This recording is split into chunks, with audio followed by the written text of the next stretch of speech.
All right, so here we have another hand, and this is a pretty fun hand now. These are the kinds of hands that are kind of fun to pick up.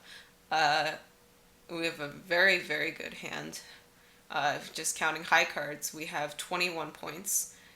Plus, you know, we have the spade void, which is pretty good. So, as much as I don't love to bid hands this way, I'm gonna just open two clubs, which is our strong bid, which is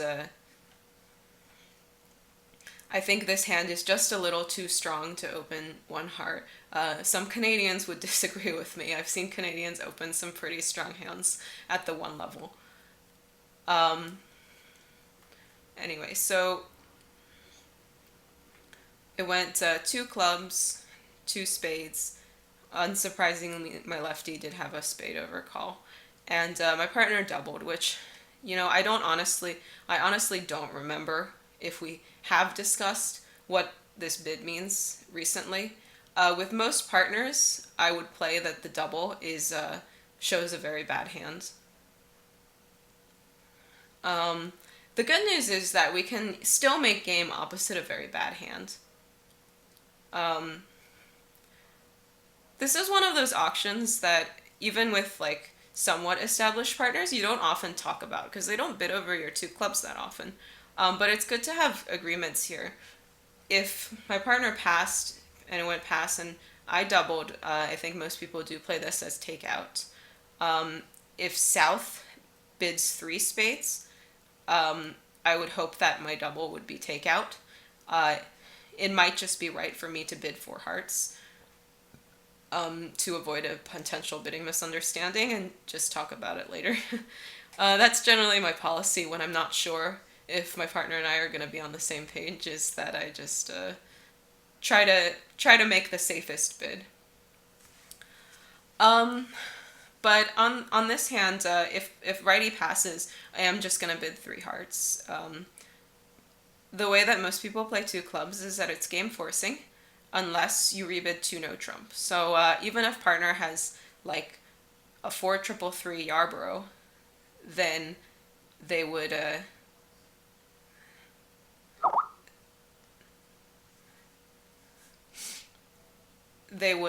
have to they would have to force me to game here. Okay, so anyway, so this person jumped to four spades. Again, a very unusual auction. Not super surprising since we have a bunch of, well, sorry, since we lack a bunch of spades is the actual answer. Um, I wish we had better agreements here. A great agreement here would be something called pass double inversion, where pass by me would say that I want to bid on, sort of like a takeout double, and double by me, oh sorry, where double would say that I want to bid on, and pass by me would just be asking my partner to double. I'm not sure what my partner is going to think my pass means. I don't think we're on firm footing about whether double is takeout or penalty, but I think when they bid four spades, that double by me should really be sort of like a responsive takeout thing. So if partner had any sort of thing to their hand, they would probably bid again. I hope. So I hope we're on the same page here because I don't have any spades. Uh,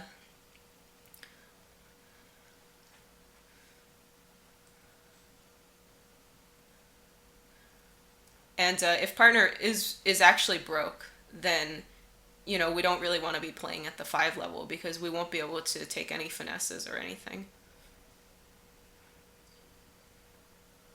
So my partner has led the ten of hearts. I'm not entirely sure what their heart holding is. But the good news is that we can actually leave partner on lead for this trick and let them lead through one of dummy's kings. This is one of those hands where like later on we might get end played. So when we leave partner on lead, they're gonna know that we want something led through.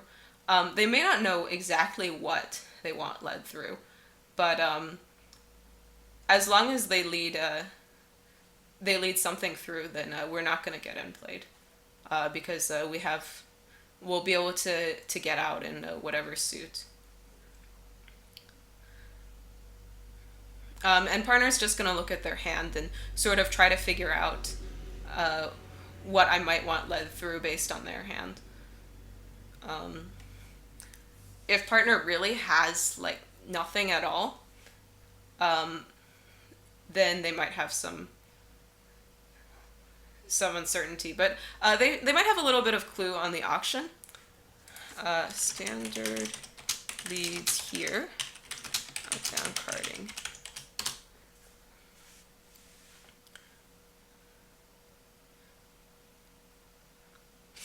And my partner said third, fifth, but I would have assumed that the 10 is standard from an honor sequence, so that's why I said standard leads.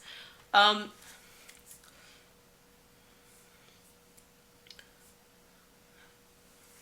so this is one of those hands where we're just gonna sit here and we're gonna see what happens basically.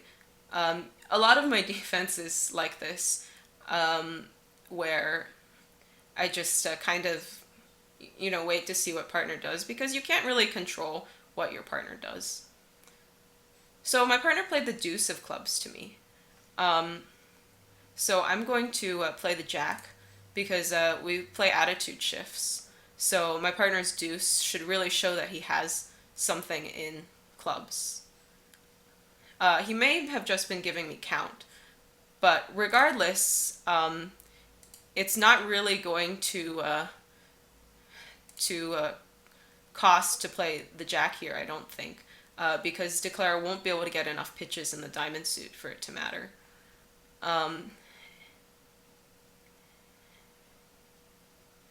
And here we're going to continue playing on hearts, and if partner has something like 5 clubs and we don't have a safe exit, they can maybe tell that we're going to get end played, so they might actually rough this trick.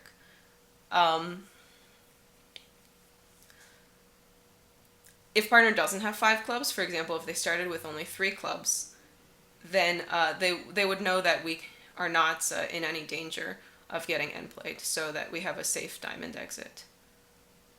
So since they didn't rough this trick, I'm going to go ahead and, a safe club exit is what I meant to say. I'm going to go ahead and play a club. And the reason that partner played the deuce of clubs is because they have the 10. It was a little hopeful to think they might have the queen, since they did double 2 spades, which shows a bad hand. Well, presumably, anyway. Okay, so what do we know about Declare's hand? Declare has 6 spades and 4 clubs, and it's possible Declare only has 3 clubs.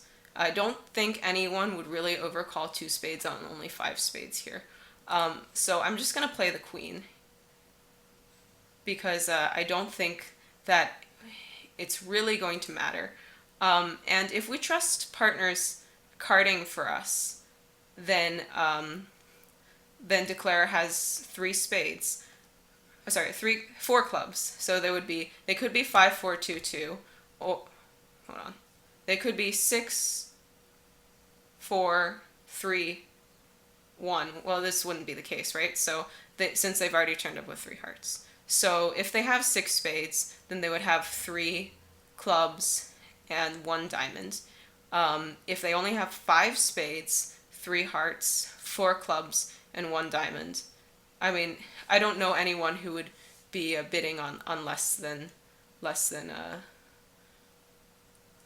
So I think that it's not really going to hurt me here to just try to cash the ace of diamonds. It's probably not going to work, but it's not super likely that it matters, I think. And if it matters, then I'll say sorry to partner.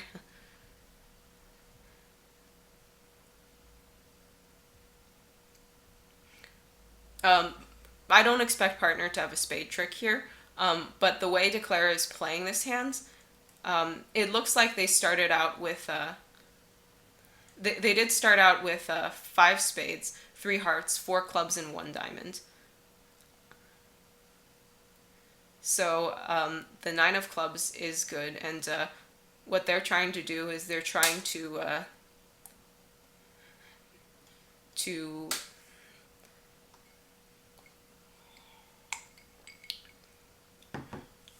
pick up a potential 4-0 spade break. And I don't know exactly what my partner's spades are, but I'm sure he can figure out the best play.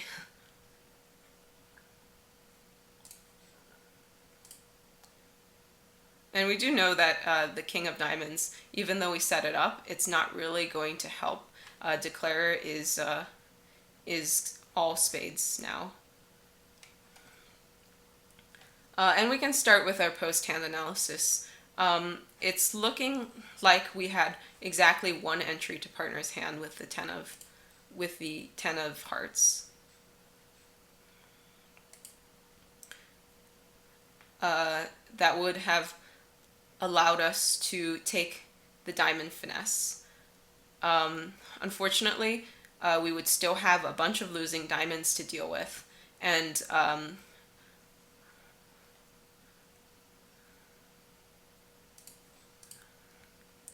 we would also have at least one club loser, and probably two.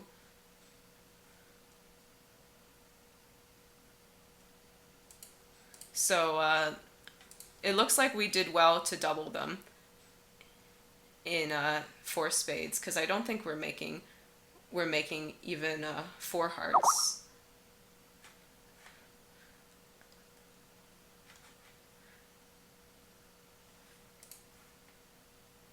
So yeah, cool. And I believe that my partner and I were on the same page in the bidding, even though we haven't really discussed anything recently. So that's always nice when you and your partner is on a good page.